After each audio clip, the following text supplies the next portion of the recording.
So this is my first playthrough of a Silent Hill game, and after seeing all the trailers and promo for this game, I was excited to jump into this and see what I've been missing all these years.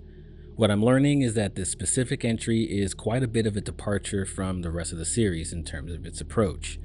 With prior experience from games like Resident Evil and Dead Space, I found a lot of things about this approach very intriguing, and some very frustrating. So if you're looking for a fresh perspective from someone who's never played this series before, stick around. Starting off with the story and the pacing, I think it helps to set the stage for the influence behind Silent Hill F. This game was developed by Neobards Entertainment, with the story done by Ryukishi7, who's known for the Higurashi When They Cry series. And after doing some research on the series, it's clear where Silent Hill F gets its style and pacing from. The game is centered on Hinako Shimizu, a teenage high school girl in the 1960s of rural Japan, navigating intense family pressures, societal expectations, and personal turmoil in her hometown. It's woven into an intense level of Japanese folklore elements, eerie rituals, and metaphorical horrors, surrounding Himiko and the hand she's dealt in life, making it feel deeply introspective. For much of the game, the storytelling is told very ambiguously. Things happen to and around Himiko, and for about 90% of the story, she has little to no reaction to these moments. Quite a bit off-putting at first glance. So many times I wanted Himiko to respond to her friends and the messed up moments around her with more fervor. Instead, she had a mostly muted response, which really got on my nerves. Pacing starts slow and deliberate, focusing on building the atmosphere and dread throughout exploration.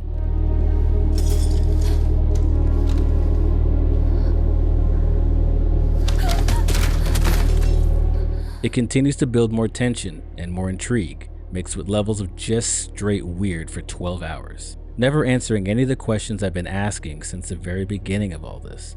And by the time I got to the climax and the ending of the game, I was left with more questions and a new game plus option to discover more. Something that, while intriguing, honestly left a weird taste in my mouth. The initial run didn't give me something I would consider satisfactory in terms of answers, and now I need to play the game another 5 to 10 hours to unlock the remaining 4 to 5 endings and reveal the entirety of the plot. Interesting. Now, don't get me wrong, the New Game Plus has more to uncover and new plot points that are revealed based on doing and not doing certain actions. And while I like the idea of more story the more you play, I would have liked there to have been a basic understanding of what was really going on. Ryukishi7's style of storytelling is an extremely slow burn that rewards you for sticking with it.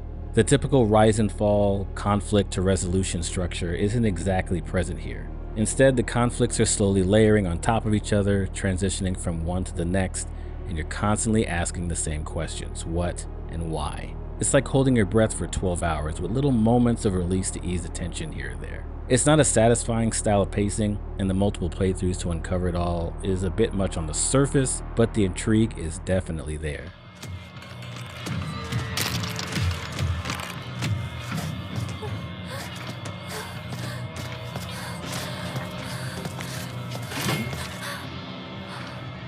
Silent Hill F's combat is a mix of survival horror exploration with some light action, sprinkling a little jank in there to add flair to the fear.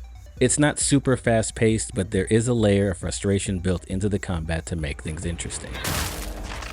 First, the core loop, exploration. You spend a ton of time wandering the foggy streets, abandoned homes, and eerie shrines in both the real world and this distorted other world. The map is fairly big, with a lot of twisting and winding paths that force you to really pay attention as you traverse. There are many healing items and notes and keys strewn about the environment for you to find. A lot of the notes allude to secrets that are hidden around the environment, giving you even more reason to backtrack.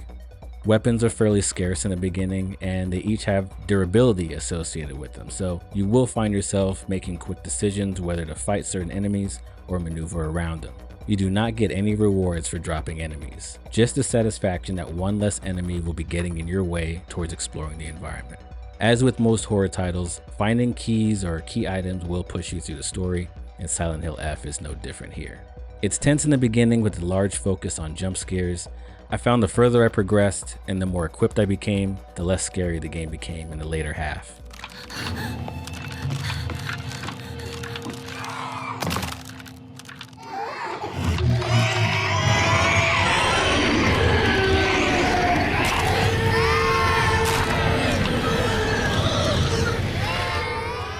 As far as actual combat, there are no guns here. It's all melee based. Your iron pipes, kitchen knives, axes, hammers, and such. Combat involves light and heavy attacks, a focus attack for big damage at the cost of your own sanity, a dodge to avoid hits, and timed counterattacks for openings. You have a stamina meter that makes all this possible, and it's very limiting, often leaving you open and out of breath a long time if you don't manage your use of it. Enemies don't react much on hits until you whittle them down, which can make fights feel a little stiff. Weapons break the more you use them, adding more necessity to picking and choosing your battles.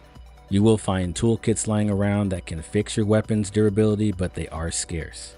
Case in point, this isn't the game to just spam attacks. You really have to be strategic in deciding when to engage and when to run. Silent Hill F allows you to level up and upgrade using shrines to bolster your strength, offering items in exchange for faith to increase your health, your stamina, unlock item slots, accessories, and bolster your sanity meter. You can also pray to restore your lost sanity at these shrines as well. Sanity is an interesting gameplay mechanic that serves a few purposes. It acts as a sort of shield against the enemies. Oftentimes when enemies command grab you or scream and shriek in your vicinity, it affects your sanity. If your sanity is depleted when this happens, you take much more damage. Your sanity meter can also be used to charge up focus attacks, which can do a great deal more damage. For example, one of the initial enemies can be dropped with 2 heavies and a light attack. Or you can charge a focus attack at the cost of your sanity and drop that same enemy with a focus and 1 light. A pretty big difference, but you have to pay attention to your sanity meter so you don't go overboard. It took me the first couple hours or so playing the game to get into the flow, and it can be frustrating if you're not into slower, deliberate brawls, but once it clicks, those close quarter scraps can be engaging and intense. Puzzle solving in Silent Hill F is just as involved as the combat, and it's where the game shines for those of you who are fans of brain teasers. Puzzles range from simple lock combinations to more complex ones involving symbols, folklore riddles, and decoding notes. While they did a good job of allowing you to hop back and forth between the journal and the puzzles you will solve, I did find myself taking notes on some of the harder puzzles. On top of that, there is a difficulty setting just for puzzles. I was playing on hard, and many of these racked my brain and had me stuck for a few moments.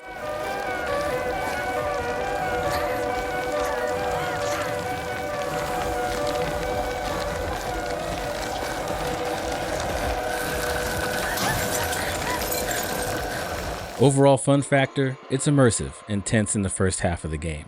Those aha moments during puzzles are satisfying. The second half of the game, however, is really where things start to fall apart for me.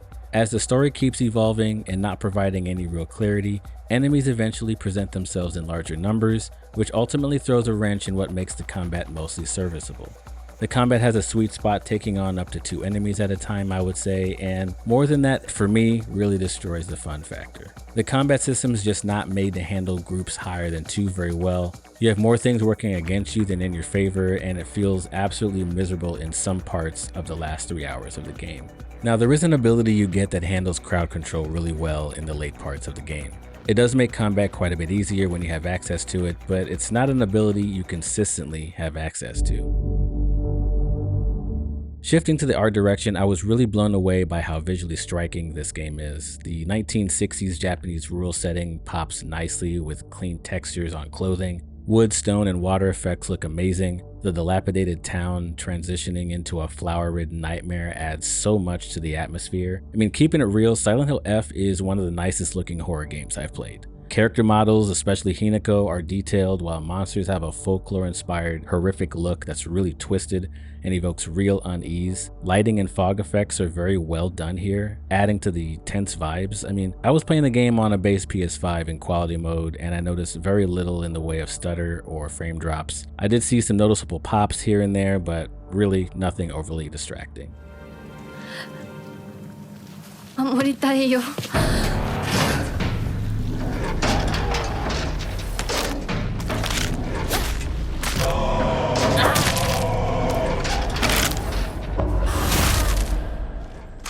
The sound design might actually be my favorite aspect of Silent Hill F. The best way I can describe it is that it does a fantastic job of crawling into your mind. The score mixes eerie melodies, winds that almost whispers to you, and ambient tracks that build a ton of unease. The game does a phenomenal job of transitioning you from the sounds of something eerie and cryptic to absolute silence without breaking flow or immersion. Environmental sounds like creaking floors and distant groans, or the sound of an enemy's footsteps around the corner make silence terrifying, and spatial audio and headphones really ramp the experience up even further. I played through the game with Japanese voice acting, and it just felt appropriate. I could not imagine playing this game in English. I think it would take me out of the location and the setting. The sound design ties in well with the handful of jump scares, it's psychological, and it's all around masterful. To wrap things up, I'm really glad I got to experience Silent Hill F as my first in the franchise. As someone new to the series, I have to keep in mind that I'm not a combat veteran like Leon Kennedy or Chris Redfield. We're playing a fairly athletic high school girl with severe mental issues. And once I keep that in mind, the game is mostly incredible. The themes of mental illness make this time period and location a great backdrop for such a game. Combat is engaging in the first half of the game and really starts to fall apart a bit when more mobs start engaging you. Puzzles are tough, requiring you to really use your head and the clues around you to solve them. I would say Silent Hill is a very solid recommend for me, whether you pick it up now or at a deep sale. The devs clearly intend for you to play through it multiple times, which could easily put the total time into the 20-hour mark, which is pretty solid.